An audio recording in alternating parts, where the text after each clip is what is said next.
you loyal people, thank you so much for the subscriptions. Thank you for staying here with me. Those of you who have been with me from the beginning, shout out to you, shout out to you. You guys, as you can see, it's already dark and I don't want to tell you about the drama because life always has the drama. But I'm gonna try to calm down. I'm gonna try to calm down. But my guest today, you guys, is not the kind that I can calm down with because she fuels me. She makes me cry. She's one of my close friends. So it's not gonna be easy if I cry, you guys. I'm so sorry because I'm feeling overwhelmed already. And yeah. Anyway, I have a very beautiful friend of mine here, you guys. I am so excited. We're just gonna get right into it because there's no time. This one, guys, she has a very strong voice. She's very strong. I remember when we were in class, when she raised her hand, we knew the bombs are coming out. So today, you guys, I've got the bomb sitting next to me and she looks like a whole bomb. Let's see her. Let's see the bomb. Fire again. Fire. You just blend in very well with my fire. And we're matching. How did this happen? It's brown, it's fire. You know, we didn't talk about it. Yeah. It just happened. Kamo, energy. I'm feeling so overwhelmed. You know what happened. So anyway, I'm already feeling overwhelmed and you are the most wrong person to sit here. You feel so. What did I do? Because Kamo, you know I call you when I'm feeling emotional and when I want you to help me calm down. But you know what the funny thing is that I realized, is I always picked up that you react outwardly, né? Yes. I react very internally. Like I'm that person who goes, like I can't react. And there was a time when God put us together. When you needed clearance, but I also needed clearance. At the time. And it came at such a moment where you were fueling outwardly because you were crying. I'm a crier. In public. Yeah. And friends. And I was like, I was fueling too. Yeah. And when we parted, God had done what he needed. Yes, at the time. The clarity that we needed at the time. So I'm just like, we fuel each other in the right way. We get the answer. God knows when clarity needs to come and it arrives. Yeah. I remember when I was pregnant, you guys, I was just always crying. Every time I see Kamo, this and this. And I remember at that time you told me something that was very personal as well. You know, when I was sharing with you my very deepest, you know, you also shared with me something, personal. It was just a thing. So today, with the way I'm feeling, for you to sit there, okay. It's grown. Yeah. Like, what, 2 years ago? 2 years ago. Yeah. Literally almost. Yeah. And it just grows. And it's just, you know what? One thing we can never run away from is that we're human beings and we're passionate. And we hurt. And we get hurt when the little things happen. Yes. But then we grow. And you look back and go, oh, I would have cried. Yeah. But today I'm not. Like, I would have cried at that. Yeah. You grow, you change. Growth is hard. Let's stop listening to these Instagram people going, self-growth. Yes. Self-love. Yes. It's tough. Yes. It's tough to grow and to let yourself break and then build yourself up. It takes a lot. Kamo, I have this thing. I'm so sorry. Kamo and I have started. We are like this. I have this thing, you know, when something hurts me and I can feel this thing is breaking me and I want to cry, but I have this thing of don't cry. No, don't cry. You will not cry. You will not cry. You will not cry until I get to I am enough. Yeah. And then I just let it all out. I'm learning to cry because I realize with crying you let go of so many things. Yes. When we sometimes hold on because with crying, when you cry, you feel stupid. Let's be honest, because you're like, why am I so crying? stupid. Why are you crying? This, right? But it builds. Those things build. So you are crying over a chair that's broken. Yeah. You didn't cry over that, so you're gonna let it slide. Yes. And then the tree is gonna break as well, so you're not gonna cry. But then it builds. It builds. So by the time the moon breaks, yes, all those breakings build up. You are not just crying about the moon at the the time. Now you're crying about everything else. I'm learning at every step, in order to heal, you need to cry in that moment. Cry about the tree. Yeah, and cry about the chair. And you need to speak. I think one thing also that I'm learning is it doesn't help to cry. Ulelaing is how boo. Yeah. So you need to also tell the and speak to the issue that you're crying about. Yes. I am crying because I'm hurt about 1, 2, 3, 4. Yes. I am directing it to the person that hurt me. Yes. To the thing that hurt me. Yes. You need to direct your tears. Yes, because I have this thing. Sometimes I feel so low, and I'd ask myself, why am I feeling down? What happened? Yeah. What is the exact thing that's making me feel low? Yeah. Because sometimes we mispoint. Yes. We're like, it's this and this. It's not that. Yeah. So when you cry, direct your tears. That's to the real only thing. Where healing is gonna come from. You can't now cry. Macaroni noodles. When you know ulela cheese. Voros, okay, voros. Yeah. Cry and it's okay. And it's nama. Yes. No, we're in lockdown. Cry and speak directly. Those people are not going anywhere. Cry and look at them. You have to be yeah. But also, it's also about how we need to be, how we communicate that. Let's also in our hurt not communicate hurt. Because hurt people hurt people. Yes. So in our hurt, how do we show our pain? But we also say, let's fight together to keep this relationship. I'm not fighting against you. I'm trying to be heard. Yes. And I'm not trying to say let's break up or it's over. I'm just saying let's talk about it. It's a difficult thing. It's a daily thing that you work on. It's a daily struggle. It's a daily it's a constant thing. Yeah. You guys, you've already heard her. You've heard her voice, you guys. This is my second interview for the Women's Month, you guys. We are on #power to she, #power to the woman, #power to a sister. You've already heard my sister. She's going to introduce herself because we started on a papari. Yeah, we started here. Sure. Everything. They don't even know who they're like, okay, match. So I want us to make tea or lemon water. What do you want? I like lemon water. Lemon water. You know what? Can I tell you a secret about me and hot? Tell me. I burn my tongue. I haven't mastered the art of drinking hot.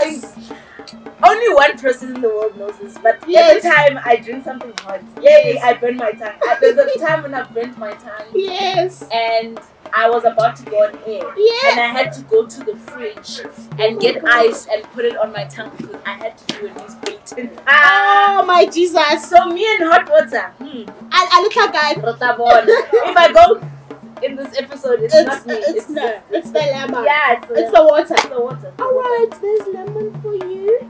Wow. Alright, please introduce yourself. Answer, my name is Kamo, or whatever your name is. Maybe you're Kamo to me. And you're everything. When you were born, you told me like I primary, we are just getting right into it. Kamo Tinyiko, right? 22-year-old. Oh my God, you're such a I'm so young, right? Oh my God. She's so. Why would I call you when I want to cry? You are so young. I love it. But you're so mature, so wise. Yeah. News reporter, news anchor, director, writer, a lover of life. Yeah. I grew up. I was born in Soweto. You know what I realized? I lived in one house my entire life. 22 years. I've lived in the same house, right? So that's beautiful. Oh my God. Grew up in Soweto, went to primary school, very poky in Rodiport. Okay. Then I moved Africans. Yeah. Okay. No, but I was never African. Okay. I don't know what happened to me. Like the Africans chain was going, and then I was just like, not going in. Bye. Okay. I don't know. And then I went to Holy Family in Parktown, and then I left Holy Family grade 10 because I was no longer happy. I knew I needed to do art, and my mom was like, "Here are the forms to sign up, go to National School of Arts," and I was like, "No, I don't want to go. Hey guys, it's my mom. My mom sometimes I'm so glad she doesn't listen to me deliberately. Yes. Because then she went to NSA and nothing like before. And made sure I went to you go do what you want to do. Exactly. And I got in, and that's where I matriculated. And then I was like, okay, So go NSA no it's a drama. I did drama. Yes. I did drama at NSA, and I realized then that okay, performance is for me. I want to perform. Yes. I got to bits, and then I was like, nah, not performing. No, I couldn't stand the anxiety that comes with performing. Okay. I couldn't stand the lack of power that comes with performing, right? Yeah. So in terms of what do you mean by that? Yeah. in terms of I'm a black woman. Yes. I have full lips, I have a round nose, I have dark skin. You don't see women like me in mainstream media. I got tired of telling a story of people who don't look like me or who don't look like people in my circle. I got tired of telling stories that are so far-fetched from myself. I got tired of sitting and speaking about monologues about a woman in 1956 in New York City. That is not me. That is not my reality. That is You've never met her. You are probably never going to. You don't relate. It doesn't touch you. That is not a story I'm trying to tell. Yes. So I'm like, how can I build a legacy to make sure that kids that I will have, that are brown skinned, that are thick lipped, that are round nosed, can watch and say, representation. Someone who looks like me. I can only do that if I'm a writer and a director. Yes. I can only do it through those means. So I left. I literally, in 4th year this year, quit performance. So you're not doing performance? Everyone was like, why are you doing that? You're almost finished. Why would you quit something that you started with, not only in high school, but like you've also been doing first year, Everyone was like, why did I remember my lecturer saying you're going to struggle, don't do this. I was like, absolutely not. And I left. Talking about thick lips, I want to tell you this. I told my husband this recently. He was like, what? Yes. I had so you know how in high school yes. And you know us with the thick lips, they would call us whatever. The lips are in all feta zambak. You know what I mean? Yes. And I used to. So you know when I have lip gloss on, so naturally my lips would pop because they're thick. Yeah. So when they pop, I felt like everybody can see them, and now this is the time where they're going to mock me. Yes. So the lips are dry, so that they don't pop. Yes. I can relate to that. I, for the longest time, would not wear lipstick. Yes. Because I always felt like lipstick, whenever I wear makeup, lipstick would always make my lips pop. And I'd feel like a clown. You know those clowns with the big lips? That's why for the longest time, I've only started wearing red lipstick 2 months ago. The red one! I've never worn red lipstick because all the clowns, all them poppies, they have red lipstick. And I'm like, oh my gosh, that's gonna be me. I only started recently wearing red lipstick because of a conversation I was having with someone very close to me. And he was like, come on, you need to wear red. And I was like, okay, let me try red. And I put on red lipstick and I was like, take it hard. Kamo, this guy once said to me, the lips are how they look like it's a blowjob. What? Yeah. Oh, for sure. You get them all. I was told the size of your lips talk about the size of your No, for sure. You get at a young age also. You get very sexualized at a young age as a black girl, right? Imagine. It's so sad how you start hating yourself. Like you start questioning why don't you look. And I was like, I feel so ugly. Why should I have the big lips? Why is my nose not like that? You know? Why is my hair not like? You start hating yourself, and I don't. For me, I'm so happy because I grew up in a time. My mom never bought me hip I am grateful to my mom for that. Yes. She never bought me Was she dolls. deliberate about it? I think my mom's reason was she didn't want me to be very maternalistic. So that's why that's all I want to do. So I think that's where she was coming from. But for me, it's a thing of I never grew up playing with a skinny Barbie. Because I was a fat child. It didn't make sense. A fat child playing with a skinny blonde person when I'm thick, when I'm big and black. So for me, that's why I'm like, I feel like for my children, I need to protect them from whatever misrepresentation that I was fed. that you are not beautiful because you don't like the fit a only certain woman we tone. know is this kind. She's skinny. Exactly. She's got long hair. Exactly. She's She's yeah. got Her small nose lips. is like that. Her lips are small, and yeah. We're still unlearning. We're still unlearning. We're still We're in a unlearning. stage of unlearning. It's hard to find makeup for your skin. It's hard to find the color nude. Have you seen nudes? Bathong. Or about the bright nude. Yeah. And then it's not there. So it's a state of unlearning, but we need to do it. We need to do it because we can't raise daughters who don't see their own beauty. Exactly. Because of world standards. Exactly. Sure. Okay. We are in university and you leave performance. Yeah. And then you are doing Directing. writing for theatre. Yeah. Writing for theatre, directing for theatre. I recently now started, I think it's been a year now. Directing for film. And Advert still. No. These are now private projects. Yes. On the side. One of them did happen, one of them didn't. Mortals is a car show. Yes. That I'm directing. Great, amazing people. And it's a thing of I am learning that too. I'm learning to stick up like a sota. I'm a female director, I'm a black woman being a female director. It's tough. When people say cement yourself.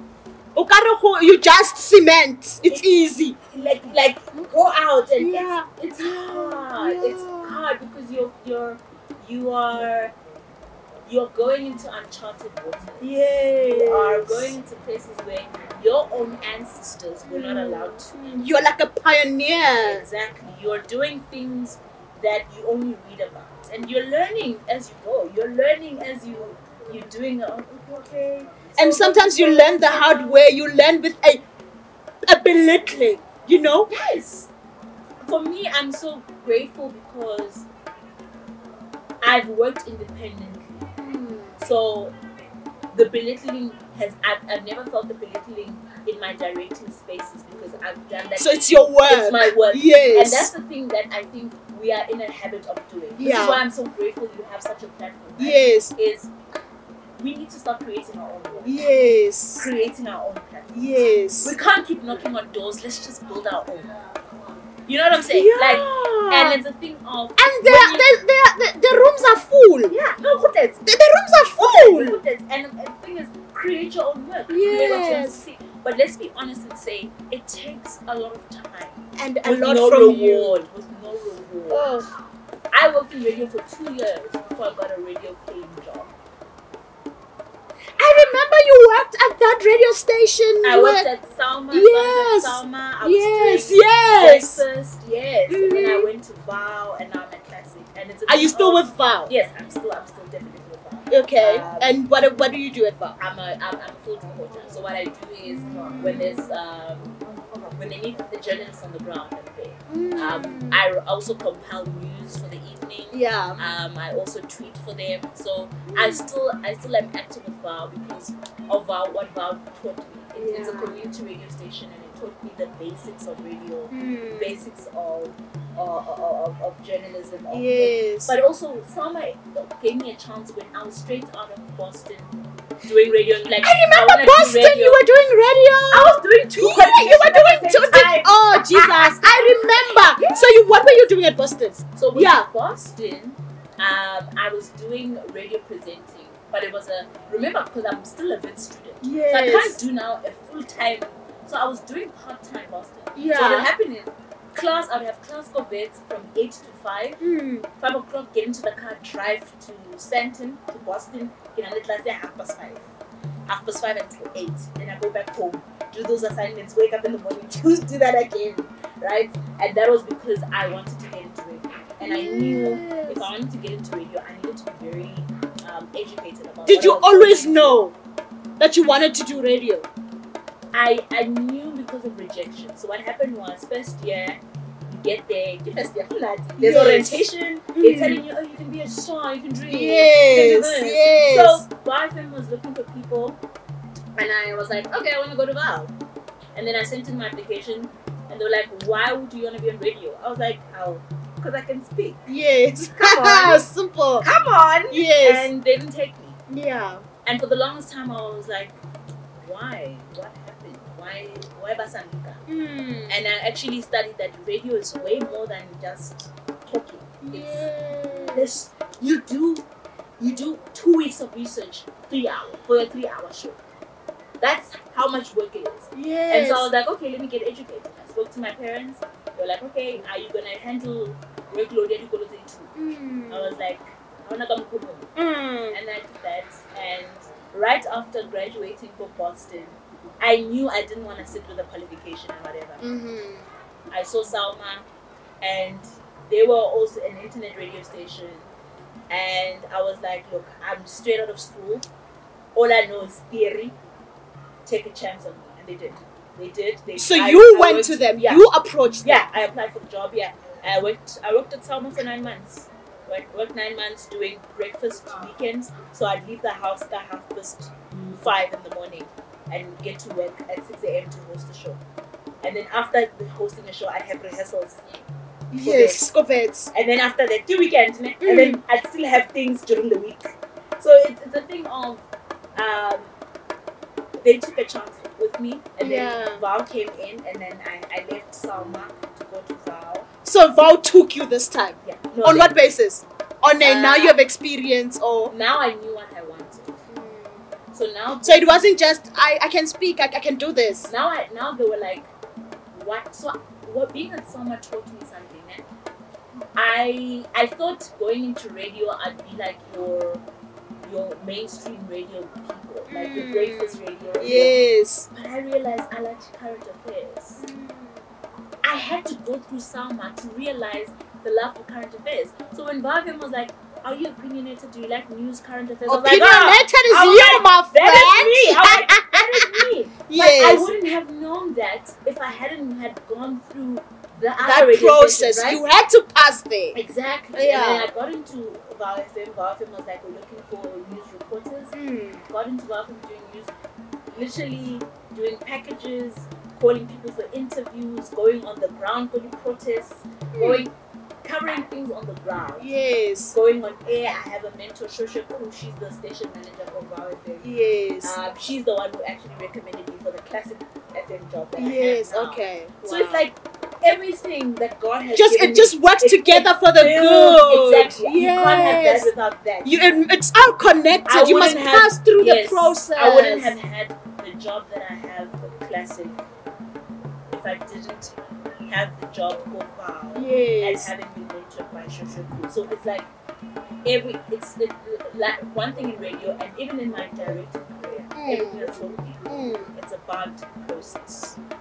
The process. If you skip one and we don't want the process, and we don't want to cooperate with the process. And when you don't cooperate with the process, it's so hard. The process is hard. But have you also seen that when you cooperate, it gets a little bit easier for a few days at least. But it gets a little bit easier when you tell yourself, wait again, this is where I'm at right now. I'm gonna make the best of what I have right now. It gets a little bit easier for a few days, for a few hours. I remember saying this to myself, I know 2020 is hard and everywhere. Yeah. Okay? But I needed to sit down. I needed to sit. And that's what 2020 did too. I was still working in lockdown. I was still going to work. But I wasn't working as intensely. I wouldn't sleep. To a point of, this was my life. I would get to Val at 5:30 in the morning. 6 o'clock. Get 6 o'clock, 5:30, somewhere there. Yes. Finish the news at around 9. Go to class. Finish class at 5. Have rehearsals from 5 until 10 p.m. Get home at around 10, 10, 11 o'clock. Sleep. Have to be up at 4 o'clock again the next day. Now you still need to do assignments. Yes. You still need to do life. You still need to go. You still need to study. I was tired. It was March and I was tired. I went to Grahamstown last year. Yes. Best experience of my life as a young director. Experience. So which show went to? My show. Which one? Fingers at Work. Yes. The second Is it the two-hander? Yes. That two-hander with who now? It was a three-hander. It was Songo, Mongezi and Gitumeti. Yes. It was a three-hander. It was a three-hander. I saw a two-hander. Girl. Because drama happened when he landed back in Joburg. Alright. So drama happened, and we had to change it into a two-hander. But it was initially a 3-hander. Okay. Right? And in being in Graham's team, being around first time experience yes, ever. Experience. Okay. I was sleeping. I was tired. I was fatigued. Yes. You had to sleep. So you didn't have to decide. It just happened. No, my body was shutting down. Yeah. I had last year, 2019 alone, I think I had 3 burnouts, and I think I had 4 panic attacks, and even up to a point where I had to leave a lecture because my heart was beating too fast. I went to the doctor, the matrix. I was like, I can't breathe. My heart is beating fast, and he's like, you need to sleep. There's nothing else. And he gave me a prescription and he said, here's medication. Drink 1 pill, sleep. And why are you working so hard? What's happening in your mind? What are you trying to do? What's going on in your mind? I think that's what I realized this year is, you know what? It's easy to say, let's work hard. Let's hustle, right? But we also need to promote resting. Yes. We need to promote resting. Personal well-being. Yeah, because I think what I've been also struggling with is when I told everyone after the trip that I'm going to be an artist, I was always told, yes. Yes. So I'm always working hard to not be like that. You know, you are reminding me of a conversation I had with you. We were walking to Pick and Pay, I think. What are we doing in Pick and Pay? I don't know why me and you cry in the streets. You cried. No. You cried at the robots. Girl. In Bramfontein. What happened? Listen, I'm going to tell you. We were talking about art and what you wanted to do and where you were going, and you were telling me about a conversation you had with somebody who said, what if you don't make it in this and all of that, and you literally cried. You said, Giriboni, I said to that person, I have to make it because this is what I know. This is who I am. This is all I know. It must work. Yeah. And I think that's why I worked that hard. Like that's why it's gotta work. It has to. And to a certain extent, that's good because it's motivation. Yes. It's a reason to hustle and work hard. But to a certain extent, you can't let people's ideals of your life live in your head for that long to a point where you can't even take time for yourself. Because you're gonna burn out and then what? There's no yourself when you're burnt out. You're sleeping. You're missing out, exactly. And it hurt me to a point where one of my cousins, she was having an event for school, and she asked me 2 weeks before. She was like, Kamo, I know you're busy, I know, but I really want you to come through. And I was like, did I become that person where I was now unreachable? Yes. Now, when people want to invite you to things, they must first negotiate. Because I didn't want to be that person. I'm busy too. Lockdown helped me connect with the people that I love, and I don't want to lose that connection again. I don't want to. Work is beautiful. I love working, but I don't want to value work so much that I forget the ones around me, and I forget to take it easy on myself. And Kamo, also, it's not like you need money or anything, or like your mom can't give you what you need or your dad. It's just you. It's a thing of, I know the sacrifices that my grandparents had to make. I know the sacrifices my parents had to make. And it's a thing of, I don't want to live a life where I deserve.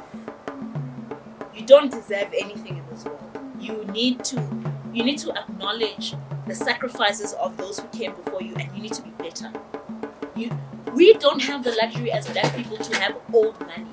Yes. We don't have old money. We don't have trust funds. We don't have the luxury of leaving school and then I'm going to find myself. Yes, and then I'm going to travel Europe for a week. And yes, myself, and then I'm gonna come back. How many kids leave university and now they have to go to student debt? Look, I can't get anything. Look, I can't even get a jet account because I owe NSFAS 65,000. You know what I'm saying? But I mean, you have parents that you need to take care of because your parent put last cent going. You know what I'm saying? Invested in you. Black people don't have the luxury of just dreaming and hustling, and I never want to take that for granted to the point where you know what I'm saying?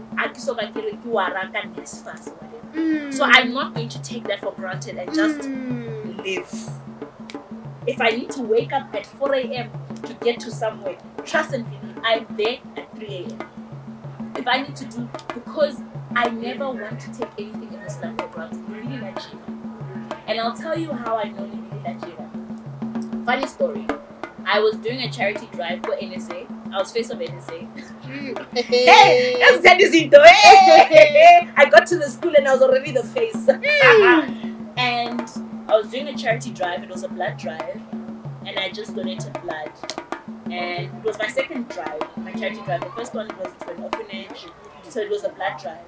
And I decided to walk from school to Brie to take a taxi back home. I mean, I walk every day, so there's nothing new about walking.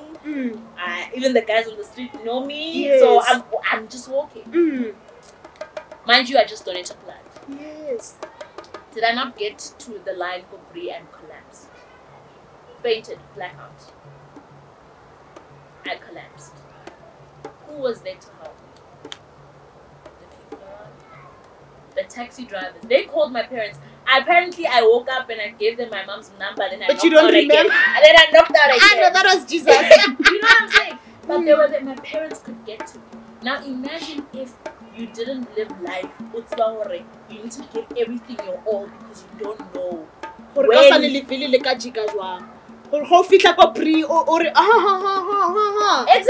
Then exactly.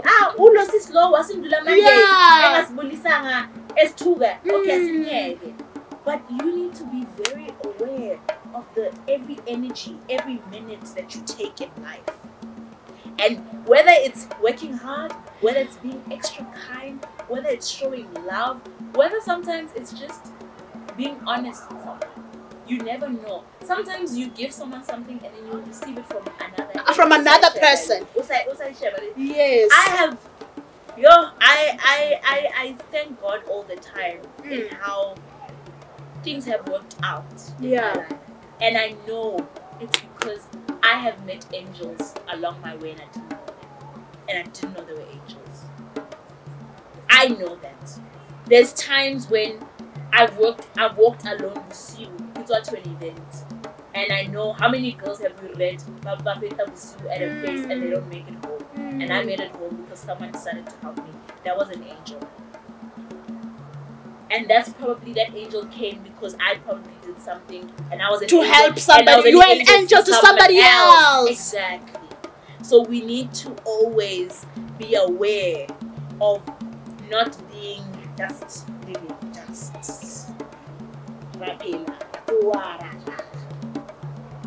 your life has an effect. Sure. Right? Right.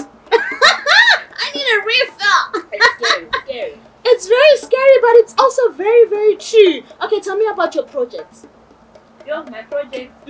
So, you know what? I decided I was getting bored with just school. I was getting bored. Like you just can't do just school. Yeah, you are like that. First year I did first year, but they get all first year. So I was it was my first serious relationship. So I was devoted to the dollar. So I was like, yes. And then I got bored. And then I was like, what else? What is this? Why am I here? Yeah. And I said, God. This was in second year now. Yeah. I said, God, I need to do something. Yeah.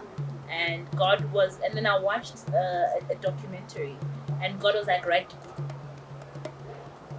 That was my first play. Yes. You were there. I was here. You were there. I was pregnant and I was there. And the cuckoo is up. It was raining. It was raining. And the cuckoo is about.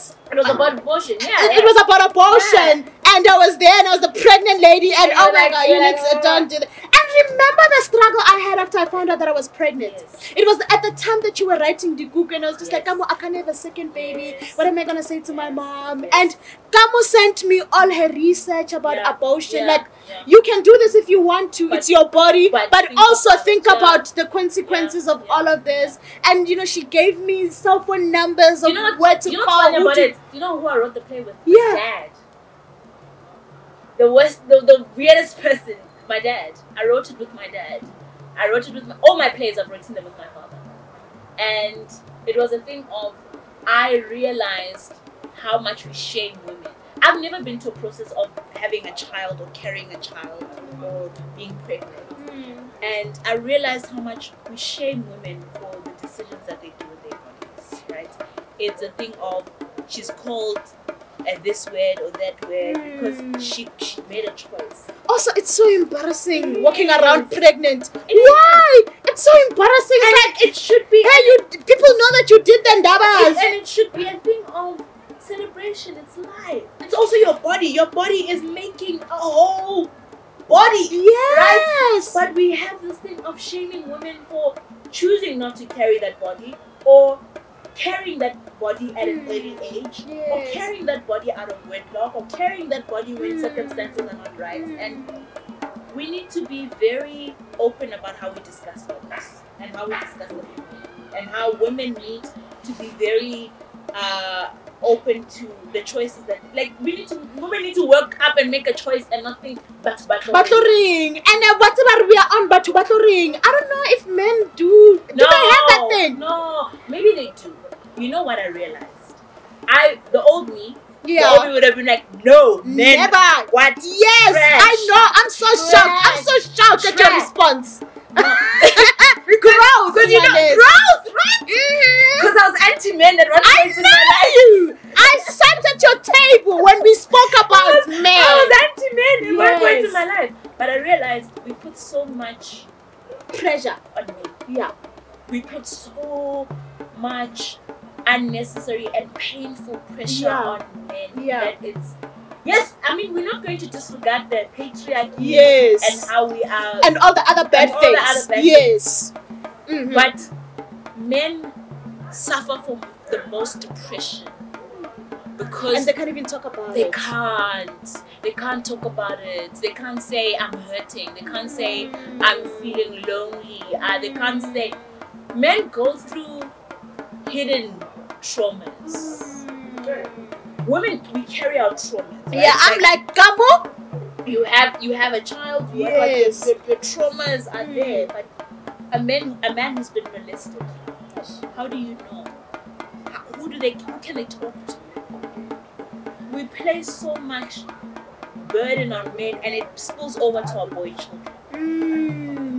It spills over because everything starts here. Some of the things starts in here. Exactly.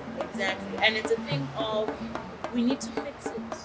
Yeah. We need to fix it. So with our works, we need to fix it. Then that's when I was like, after the Google, I was like, then let's talk about men. Yeah. Then it was two fingers at work. Yes. And it was how now, and I wrote it with my dad as well. Okay, why? Why are you writing your place with your dad? I trust him. Yeah. I trust my dad's artistic eye. I trust my dad's honesty. Also, your dad is a lawyer, ne? Yeah. Yeah. Far from yes. But I also trust that my dad. The thing about my dad is he's always viewed me as. Why am I getting teary? I was like, why are we getting tissues for you, my friend? But my dad has always viewed me as an intelligent person, and I'm saying this because when you grow up in black households, right? As a kid, you're told. You know? Yeah. But my dad has always valued my opinions, has always valued my views. And that's why writing with him, it's a thing of, yes. But I know that my opinion is valued. I know that I'm being heard. And I know whatever advice I'm going to get from him, it's going to be from a place where I know my daughter. I know what my daughter is coming from. And that's when we wrote Two Fingers at Work. And he even came with my mom. They came to Grahamstown to come watch it. All the way to Grahamstown? They came to Grahamstown to come and watch it.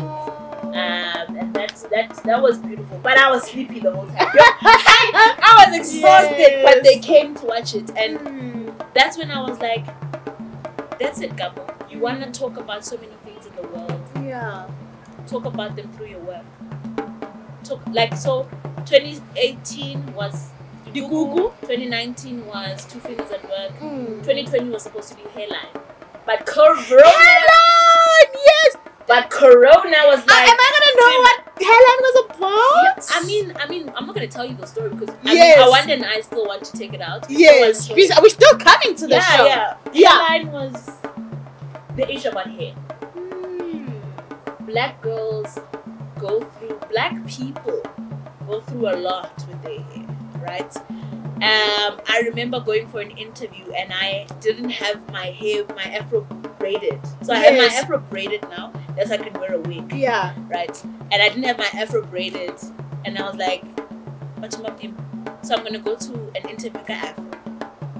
And it's okay. And I felt so out of place. Like interview afro with my own hair. With my own hair. I remember as a kid having to quit swimming. I was a fat child, man. Yeah. I was big. I was round. And I started swimming, learning how to swim, and that's when I lost weight. Hey, even the boys were looking. I was like, okay. And I was losing weight. Yeah. And I started getting into the habit of swimming. I used to love swimming. Yeah. But my hair can't handle the water. Exactly. Swimming caps will not allow braids, will not allow this. Hair is such a big thing for black children. I remember plastic. Exactly. But now relax, and I realized I picked up in writing a hairline with her one day. So now, have you ever had a relaxer? You have, ne? Yeah. About relax, about no. Isn't that the traits of Ukubegazen? And what, chaman? But you're doing it because you want your hair to look straight. Because when it looks straight, you look beautiful and but also that's a European way of looking at life. That's a European way of looking at beauty. And how that is, Google now, if you can Google unprofessional hairstyles. The afro, the dreadlocks, I used to think dreadlocks are for people who smoke weed. Yeah! Like my high school in Holy Family, you weren't allowed dreadlocks. Go, but I must threaten by the short, man. It's hair. It's hair. It's hair. But your hair also speaks to so much of your identity, right? Yes. It speaks to how slaves in America, they were forced to wear tuku because it was a form of bondage for them. But we use the tuku now to slave. Get fashion. Yeah. I realized how men treat me differently based on hairstyles that I have. What? Yeah. Today alone, the same day, I went to work in the morning. I was mama. I expected you to come here because I know you slay the I love friend. Yes. I was sabona mama, yebo mama. The same people. I come out later, a wiki.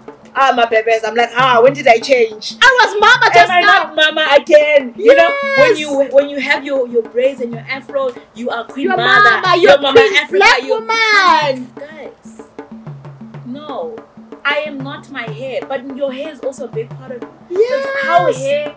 How hair identifies with us as black people, right? Sure. How hair has carried so much burden for us. You know, like my mom never let me get primary school ka afro. Miraka nelu to be neat. And a dress about high need. And it's a thing of, look at these kids hiding December. Hey, but soft dreads. They go crazy, got blonde, got blue. Yeah.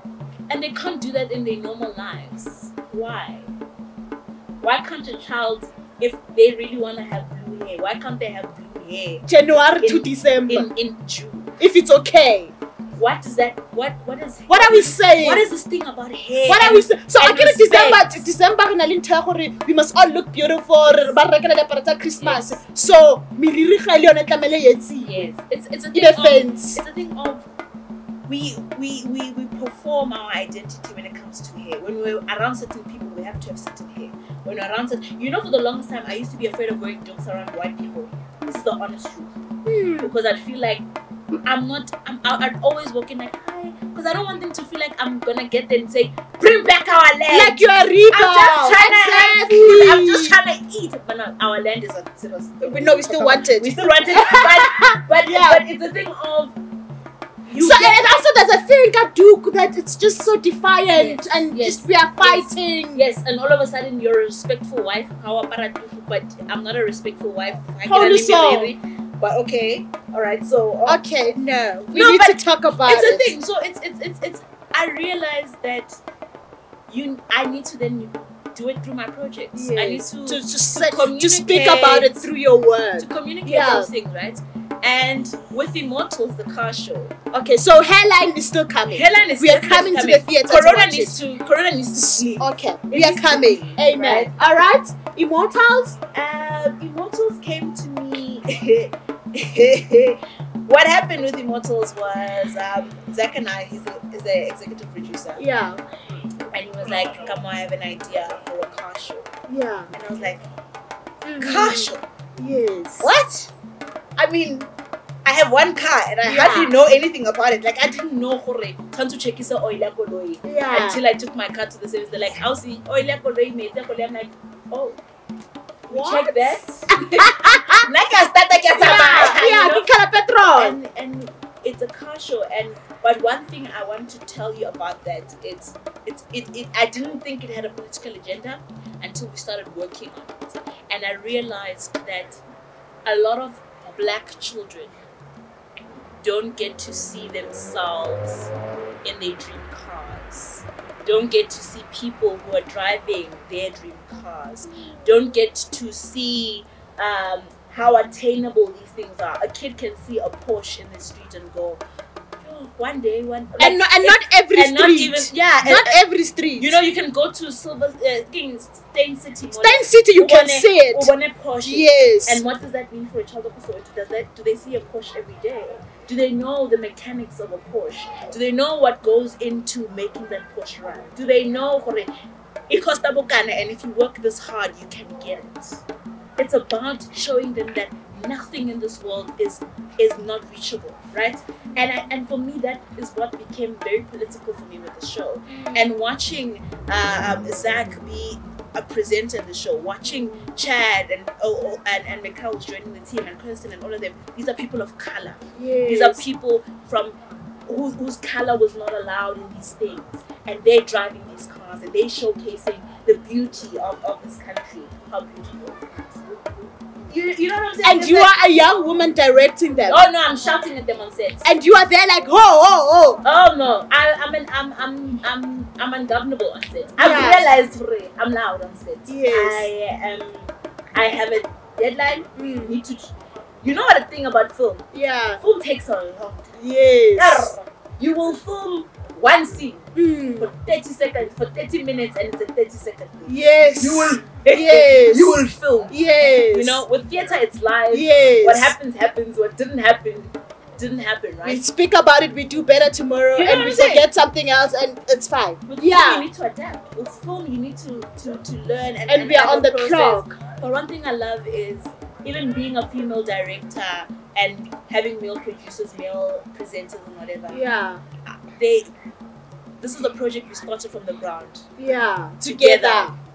This is a project that is still yet to yield any money. Yes. Right? But this is a project we're passionate about. Yes. This is a project that we're happy about. I can tell you now that each work that I've done it for love and not profit. It's hard. It's not easy. It's not easy, right? But like I'm saying, as Black creatives, because we are the first of our kind to create work, we're gonna have to start from point zero and build ourselves up. Yeah. And it's gonna take time. Yeah. It's gonna take work. Yeah. It's gonna take effort. But it's gonna work. Yes. You know? It's gotta work. Yeah. How come Kamo? It has to work. And so that's why I realized that I'm also privileged in terms of I can have the thing of I can do things and see if they work or not. Some people don't have that luxury. No, it must. Some people don't have the luxury already. Let me try a car show and see if it works, and let me post it on YouTube and hopefully it'll pick up and do something there. Yeah. That's fate. People sometimes, how's it fate? Sometimes people need food, you know? I know. We were talking with my husband the other day, and I was saying, I'm so privileged for getting a backup. I can sit here and do stories and not get paid from it because my husband shelters me. He feeds me. He clothes me. You know what I mean? So I can sit here. Good husband, yes! You know what I mean? Yeah. So I have the privilege to can do this. Yeah. Whereas if I didn't have him, I'ma be in some law office. Do you know how many people give up on their dreams? Yeah. How many? This art industry, it's tough Yeah. on everyone. Yeah. I was watching a video at Denzel Washington, and he had to audition 100 and something times before his first role. Yes. He had to. And he's so good. Shonda But Rhimes imagine Shonda Rhimes had to do like Oprah Winfrey. a whole Oprah. She was doing news. Yes. She's my news inspiration. Yes. She gets told, "Oh, your afro is too big Yes. for the TV." I read that. Yes. You know what I'm saying? And it's a thing of you need to start something. Yeah. You can't get anywhere without starting. Starting is the hardest part. And starting starts at point A. There's no starting at point B. No. What happened to A? Go back to A. Yeah. And so many people don't start. And I don't.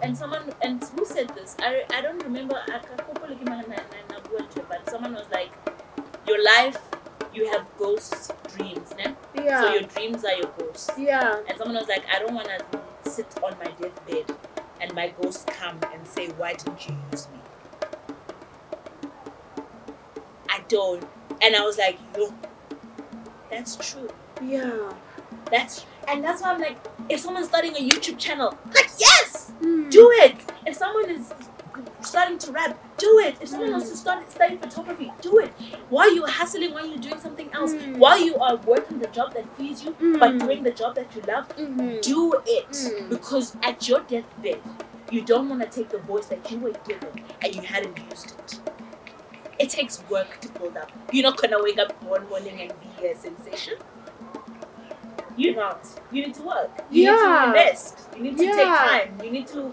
I have, and this is an honest thing, I've spent more money on my career than what I've gotten paid. That's true. Money on petrol, money on research, money on food. I've spent more money than what I have paid. I have left the house in the morning at 3 a.m. to go to a job in the Northwest because it was paying 1,000 rand. That's a lot of money. You start somewhere. 1,000 rand is like yo. I mean, when you calculate petrol and whatever, it goes, like when you hold it, it's like charity just leaves. I'm like, what's going on? Yes. What happened? But you need to start somewhere. You need to, and I think I'm in love with doing the work, but I need to learn how to rest. Yeah. Okay. Thank God for the lockdown. So you are working on that. Yeah. No, you said it. We are holding you accountable. I'm trying. Yeah. But for me, projects right now is. So right now you are doing Immortals. Yeah. You are doing vets. Yeah. And the degree. This is your final year. Yeah. Wait, it's July, August. It's August. It's August, September, October, November. 3 months. Yeah. And I'm done. No, but I'm going to go to masters. But let's pretend like I'm done. Okay. For now. So for now it's vets. It's Immortals. It's Wow FM and it's classic. It's classic FM. It's a lot, right? It is a lot. And Hairline was gonna air Ning Ning. Yeah. So no, it's gonna be Hairline. It was gonna be Hairline was gonna go on a tour. We were ready August to go on a tour. We were ready to show in March, July. We were ready. And you are also doing well, because we are getting good marks. I remember we fetched an assignment you got a distinction, and you're also doing well. You know, Kidwan, it's not me. It's the power of God. I don't want to lie. Come on, no. Every time I go submit an assignment, how Lily you already signed in or submitted. Why? That's because I panic. Come you always submit. You're like always in the top. No, because I panic. Like when someone tells me be here at 4. At 4 I'm there. Because you were here at the time that I told you to be here. I panic. So if I know I have no energy in me to do this assignment, I'm tired, I'm fatigued, I'm not sleeping. because in my head I'm gonna go assignment. So you're not gonna fall asleep. So just get up and do it. I can't. And it's been a perfectionist thing about me. And look, being a perfectionist works sometimes because you are able to be reliable, you get your work done on time, you do work on time. But recently I'm realizing being a perfectionist is very negative too. Okay. Being a perfectionist has helped me for the long run, but entering the perfectionist space, as a perfectionist, you want everything to be perfect. And it's never the case. It's never the case. And when people criticize your work, it's not easy to take it. It's not even. I've been able to take criticism in my work. Yeah. But now when you're criticizing also my personal me. Yes. It's not my work anymore. Now it's me as a person. Kamo. Oh no, that ruined me because I'm like, how can I not be perfect at this? And the thing about being in theater and being on radio, it's live. It's happening now. You make a mistake now. It's made. Film, I can go as a director. Cut. Let's edit that out. Let's take a retake. Yes. We can do it. We can fix it. We can better it. It can look perfect. You can't. And I put so much pressure on myself to be perfect. And it's. That's why I was like, performance was so much anxiety. Because Nika, I remember performing a piece. Nika, you know Nika? Nika was like, Kamo, that was a good thing, but there was something on your mind. And she was like, maybe you're trying to remember the words. And then I was like, yeah. I know why. Because I was performing the monologue, but I was like, how does my feet look here? How are my eyes? Yes. Oh my gosh, my back is itching. Wait, are they seeing me? Oh my gosh, are they thinking about the time doing? And we can see that you're thinking. Because I'm not being perfect in that moment. That is a lot. That is a lot. That is heavy to carry. To carry the fact that you can exist and you can show your work and you can be pure in your intentions and not be perfect at it. And it's okay. And you are human. And it's supposed to be like that. Anyway. And I love it because I tell people that. Yeah. But when you have to practice it exactly. It's the most difficult. Yes. That's what July has been for me. And I tell you what I realized today, and I cried about it. Yeah. Remember I left Holy Family to go to NSA for drama. Yeah. This is matric here. Yeah? And I'm like, what? Okay. Whoa. No. I'm fast forwarding to yes. Because I left one school to pursue drama. Yes. So now I've done grade 11. Yeah. I'm in matric. Yes. The final matric exams. You need to now make plans. We are going next year. Yes. Right? And I was like, okay, I'll go do drama. But now my drama exam is my test. If this world that I want to go into is ready to welcome me, right? And there's 4 exams. Yes. There's a written exam, there's a monologue, there's a duologue, and then there's an own choice. Like you can do anything you want. Dancing, you can do whatever you want. Perfect. Went good. Duologue, perfect. Own choice. I rehearsed. Even my best friend now, Nomkita, will tell you, she was my sound lady. We rehearsed even before the exam. That's how perfectionist I am. Yes. During the exam, the sound cuts. I carry on because you gotta carry on. Yes. After the show, I cried.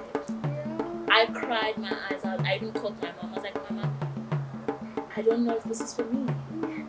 She's like, okay, she's gonna be my mom, so she's gonna be a mother and say, come on, you're fine. And then I do my written exam. I'm having the worst pains. Everyone who knows me personally knows I have period pains from hell. Yes. I vomit, I have diarrhea, I have blood coming out. We are the same person. This is me writing a paper, 3-hour paper. Every 2 minutes, get toilet. I'm vomiting, going back, writing. I literally gave up and said, I'm not getting a distinction in this. I'm not going to do drama, whatever. Get my results, 96% highest in the district for drama. Right? And I get invited to a ceremony, to go attend a ceremony. Why am I crying? I've got that thing. It's me. I'm that girl. I get invited to a ceremony with all top achievers by the district. I get dressed. I can't walk into the hall. Why? I'm not worthy of that certificate because my exam went bad with the sound. Exactly. First year, I have a certificate. It got delivered. Yeah. It's written top district achiever in dramatic arts. I never went to the ceremony because I felt like I wasn't perfect enough to get it. That is sad. You had no control over the sound. That is exactly. That is sad. That is sad. And to this day, I think my best friend believes she used to play with Kita. You were not the reason why I was crying. I was just being perfectionist. I was just being. But to this day, I look at the certificate and I said, I never got to receive it the way I was supposed to receive it because I felt unworthy of being there, of being around other top achievers. Scary, right? And if people recognize you as a top achiever, it's okay to receive it. What does Shonda Rhimes say? She says when people compliment you, take it. Say thank you. Yeah. If someone compliments me in a mistake, I feel stupid. Like if someone goes, that was a nice bulletin you did there. But I know there's a mistake. There's one thing. It's I like can't take it. no, Kamo. No. I'm learning how to. It's literally. It's just hit me now. It hit me now that being a perfectionist has worked for me. It has put me in places in my career at my age. Yes. Has been incredible. Yes. But it's gonna, if I keep it up. Bye. No. I was like to say. I was like, oh, this is why artists do drugs. When I was like, oh, yeah. This is because it's a lot. I was like, I'm not and as artists, we are naturally emotional. We are naturally sensitive about our work. We're very sensitive about our work. I was like, this is why people do drugs. And there was a moment when I felt I was going crazy, and I made the plan. I spoke to my parents. I said, I'm going to seek help to deal with my perfectionist tendencies because as I grow in my career, I don't want it hovering over. Yes. I want it to be a good quality. Yes. But I don't want it. You don't want it to impact you negatively. Yeah. You don't want the negative side of it. Yeah. I was like, this is why people do drugs. Like, this is too much. Like, because I would literally pray before, like, I know a news bulletin, and there'd be a big French president who did something from France or from Brazil, and I know I've practiced this word. Yes. I would pray and go, let me say it right. With your news, I've practiced it. Yes. Yes. And I would punish myself mentally for that. It's the worst. Like now, I realize I can't say I don't know what you're trying to say. What's prelim? Like the full name of prelim? Preliminary. I can't say prelim. Preliminary. I can't say it. And that's okay. And you're reading the news. That's okay. Yeah.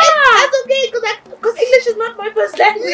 No. So I'm not gonna be perfect English. Yes. So it's like sometimes it's taken a while to learn Hore. You can't know it all. Yeah. You can't be good at everything. Yes. You need to learn. That's what I'm saying. Growth Also, is just because our words are something, it doesn't mean you're not good at something. That's what I'm also, saying. you can't do a segment of the thing. That's what I'm saying. Growth is important. Yeah. And growth is hard. Yes. Because God doesn't bring growth and go, hola. There you go. No, you take it. You get up, you fall. Grass needs to burn for it to grow. Yes. It's those So I feel like, for me, lessons. Rest. Rest. Yes. Connect with the heart. And connect with those around you. But also, be gentle with yourself. I'm learning to be gentle. Yeah. I'm learning to be gentle with how I am, what I do, it's like a weird thing. Like, even if I do a small mistake, I'm hard on myself. How is the experience in all these spaces as a woman? In all these spaces, how's the experience? Do you have any experience of somebody silencing you or oppressing you based on your gender? You know what thing about me, and people don't know this. For the longest time, I am not outspoken in defending myself. And people don't know this because I speak a lot. Yes. But if you pick up, whenever I was personally attacked, I could never speak out. I can attack you on work, on other things, on the work. I can do, but with myself personally, I call back, right? What's been a blessing for me is I have a very scary face. Yes. I have a very I'm gonna fight with you. I can't fight. People don't know this. Oh my gosh, I just told people now they're gonna fight. We're thinking, oh, Kamo, you better check happy. I can't fight. I can't. I've never been in a fist. No, I've also never been. I don't know how to do a fist. Yeah. I'm not that girl. You know those girls in the fights? Yeah. I can't do that. I don't know how to do that. So it's a thing of, in those spaces, I've been so blessed because my face says I'm those people. Yes. So and I speak. I always educate myself with what I'm saying. I understand the thing that as a black woman, for the longest time, our voices have been silent. Yes. So I cannot afford to go into a space and be silent and not be educated. Oh no, darling. If you're gonna come for me, I'm coming at you with facts. Yes. Everyone who's ever attacked me, I've come to the PDF, PowerPoint presentation why you're wrong. Yes. So it's a thing of, in those spaces, it's hard. Yeah. It's hard because you're trying to be new. You're new. I'm young. Yes. I'm a young black woman. Yes. I don't want to ruin my name in the industry. I don't want to be the difficult news reporter. I don't want to be difficult. Yes. And I also don't want to be taken for granted. Yes. And so it's now a thing of, how do you balance things? Educate yourself. Educate yourself. So in those spaces, I've never had to argue my way professionally, but I have received personal attacks. I mean, we spoke about this. Yes.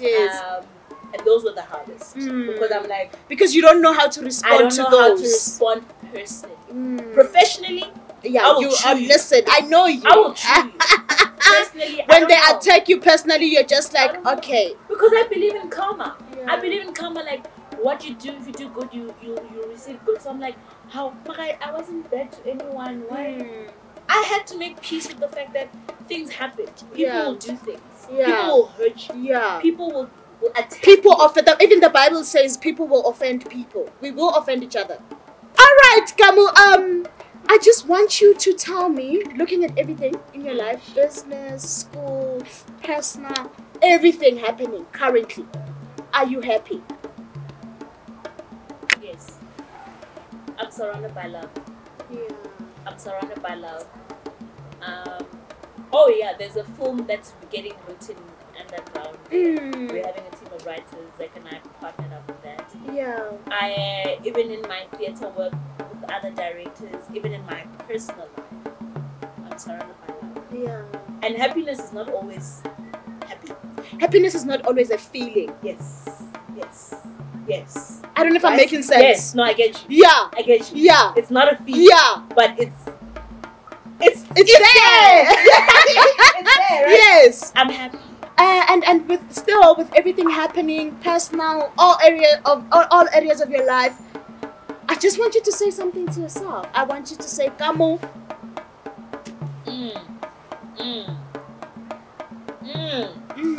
Kamo.